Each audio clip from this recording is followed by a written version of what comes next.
नमस्कार, मैं हूँ आरती। आप देख रहे हैं कोहराम लाइव।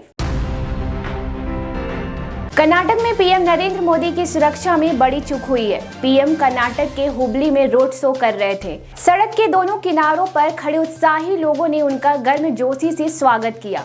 वे चलती कार के रनिंग बोर्ड पर खड़े होकर हाथ हिलाकर उनका अभिवादन कर रहे थे। रोड किनारे खड़े उनके प्रशंसक मोदी मोदी और भारत माता की जय के नारे लगा रहे थे। तभी भीड़ में से ही एक युवक माला लेकर पीएम मोदी के बेहद करीब चला गया। सुरक्षा कर्मियों ने युवक को अपनी पकड़ में लेकर उसे पीएम मोदी से दूर किया। हालांकि पीएम नरेंद्र मोदी ने उस युवक के हाथों से माला ले ली। इस पल का दृश्य वायरल हो गया। इसे पीएम की सुरक्षा में बड़ी चूक और सेंध माना गया। लोगों ने मोदी के रास्ते में फूल बिछा रखे थे। पीएम मोदी यहां स्वामी विवेकानंद की जयंती के अवसर पर रेलवे खेल मैदान में आयोजित राष्ट्रीय युवा महोत्सव का उद्घाटन करने आए थे। छुट्टी में अपने घर आए फौजी परना उरांव को मौत के घाट उतार दिया गया। वहीं बीच बचाव करने आई उसकी पत्नी बुद्धेश्वरी देवी को लहूलुहान कर दिया गया। इन दोनों पति पत्नी पर तेज धार हथियार से कई वार किए गए। बीती देर रात इस भयानक कांड को अंजाम दिया गया। दिल को दहला देने वाली यह वारदात गुमला के सदर थाना क्षेत्र के खोरा जामटोली में हुई। बेतरह जख्मी पत्नी को सदर अस्पताल में भर्ती कराया गया। इससे पहले भी बीते साल 15 जून को अज्ञात अपराधियों ने फौजी पर हमला किया था। तब यह मामला थाना भी पहुंचा था, पर बात आई गई हो गई थी।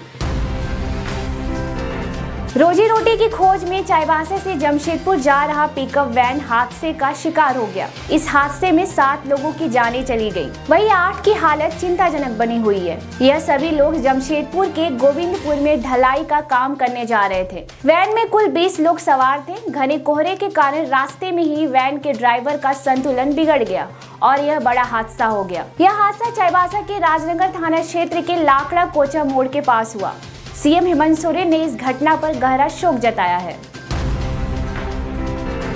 मैट्रिक और इंटर की परीक्षा में शामिल होने वाले स्टूडेंट को पहली दफा विषय में बदलाव करने का मौका दिया जा रहा है। मैट्रिक के छात्रों को 23 जनवरी और इंटर के विद्यार्थियों को 24 जनवरी तक का मौका दिया गया है। एडमिट कार्ड जारी हो जाने के बाद स्टूडेंट अपने विषय में बदलाव नहीं कर सकते हैं। झारखंड एकेडमिक काउंसिल ने पहली बार विषय में बदलाव करने का मौका दिया है। आज और कल से मैट्रिक और इंटर के स्टूडेंट विषय में बदलाव कर सकते हैं। जैक की आधिकारिक वेबसाइट www.jack.jharkhand.gov.in पर लॉगिन कर विषय में बदलाव कर सकते हैं। राजधानी रांची के बुढ़मू में आज उग्रवादियों और पुलिस के बीच मुठभेड़ हुई। दोनों तरफ से ताबड़तोड़ फायरिंग हुई। पुलिस को भारी पड़ता देख सारे उग्रवादी जंगल का फायदा उठाकर भाग निकले। आशंका है कि 3 उग्रवादियों को गोलियां लगी हैं। जंगल में खून के मिले छींटों को देख यह दावा किया जा रहा है। मुठभेड़ के बाद जंगल से एक SLR और 36 जिंदा गोलियां पुलिस को मिली है। आशंका है कि टीपीसी के कुख्यात दिनेश गंझू उर्फ तिवारी के दस्ते के साथ पुलिस की मुठभेड़ हुई। यह मुठभेड़ आज दिन के उजाले में 4:30 बजे के आसपास हुई। पुलिस की तरफ से मुठभेड़ का नेतृत्व खलारी के डीएसपी कर रहे थे। वहीं दावा है कि मुठभेड़ में टीपीसी का कुख्यात दिनेश गंझू भी मौजूद था। रांची पुलिस कप्तान किशोर कौशल को गुप्त सूचना मिली थी कि टीपीसी के कुख्यात दिनेश गंझू का दस्ता रांची के बुढ़मू में ठाकुर गांव थाना क्षेत्र के चैनगढ़ा में जुटा है। सूचना को गंभीरता से लेते हुए एसएसपी ने आगे का टास्क डीएसपी को दिया। बरामद SLR के बारे में पुलिस जानकारी जुटा रही है। आशंका है कि इसी दस्ते के द्वारा कुछ दिन पहले कांके और पिठोरिया में आगजनी की वारदात को अंजाम दिया था। चाईबासा के टोंटो थाना क्षेत्र के तुम्बा हाका जंगल में आज एक बार फिर आईडी ब्लास्ट हुआ। इसमें 3 जवान घायल हो गए। इन्हें एयरलिफ्ट कर रांची के मेडिका अस्पताल में लाया गया। इनके नाम सौरभ कुमार, संतोष और अमरेश सिंह हैं। जख्मी तीनों जवान कोबरा बटालियन के हैं। तीनों में से एक की हालत चिंताजनक बताई गई। यह ब्लास्ट तब हुआ जब सुरक्षा बल सर्च अभियान में निकले थे। आशंका है कि 1 करोड़ के इनामी मिसिर बेसरा के दस्ते के द्वारा चाईबासा में उग्रवादियों ने अपने मांद में जहां तहां आईडी और केन बम बिछा गाड़ कर रखे हुए हैं। वहीं कुछ जगहों पर घातक हथियार भी गाड़ कर रखे हुए हैं। यहाँ याद दिला दें कि एक दिन पहले भी टोंटो इलाके में आईडी ब्लास्ट में 6 जवान घायल हो गए थे, जिन्हें एयरलिफ्ट कर रांची लाया गया था।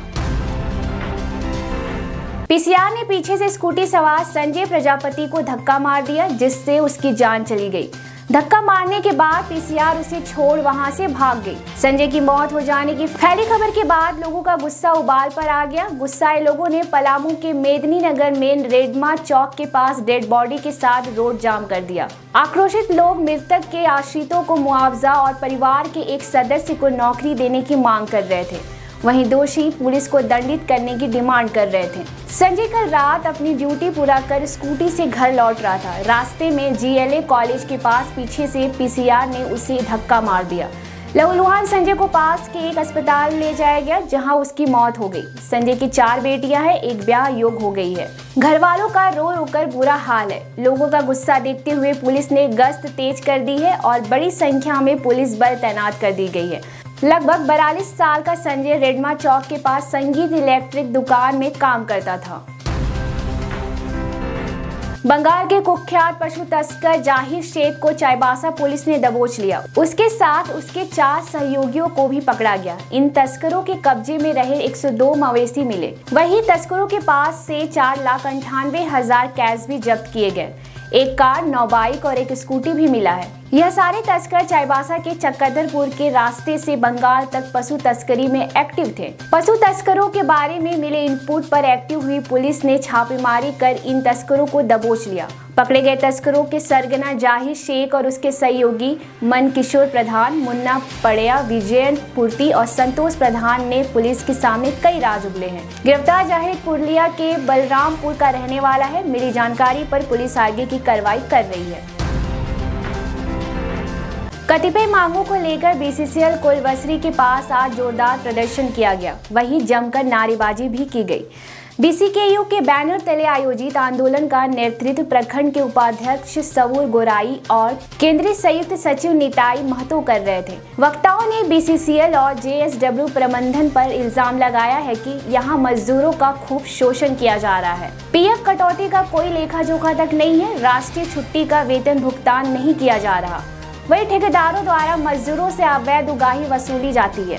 इस अवैध उगाही को जोरदार आंदोलन कर बंद कराया गया। वक्ताओं ने कहा कि हाई पावर कमेटी ने भरोसा दिलाया है कि 60 दिनों के अंदर वेतन का भुगतान कर दिया जाएगा। अगर ऐसा नहीं हुआ तो BCKU चक्का जाम आंदोलन करने को बाध्य हो जाएगा। इसकी सारी जिम्मेदारी प्रबंधन पर होगी।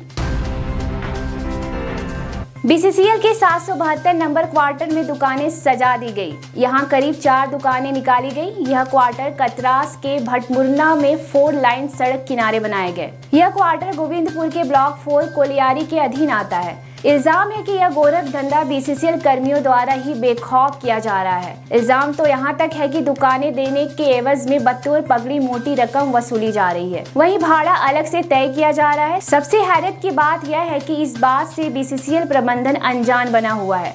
BCCL की कुछ जमीनों पर जमीन माफियाओं की भी नजर गड़ गई है। इन्हें रोकने टोकने वाला कोई नहीं है। इस मामले में गोविंदपुर क्षेत्र के महाप्रबंधक GC साहा ने कहा कि उन्हें इस बारे में जानकारी मिली है। पूरे मामले की जांच कराई जाएगी। स्पाइसजेट के विमान में बम होने की सूचना पर पूरे एयरपोर्ट में तहलका मच गया। इस विमान को शाम 6:30 बजे उड़ना था, पर उड़ान से पहले ही मिली बम की सूचना पर दिल्ली के IGI एयरपोर्ट पर खलबली मच गई। विमान को उड़ने से रोक दिया गया। विमान को एक किनारे ले जाकर उसकी पूरी तलाशी शुरू कर दी गई। इस विमान को दिल्ली से पुणे के लिए उड़ान भरनी थी। बम की फैली खबर के बाद मुसाफिरों में कोहराम मच गया। हालांकि इस बारे में एयरपोर्ट अथॉरिटी द्वारा अब तक कोई आधिकारिक बयान सामने नहीं आया है। ऐसे ही दिन भर की बड़ी खबरों के लिए जुड़े रहिए कोहरामलाइव.com के साथ।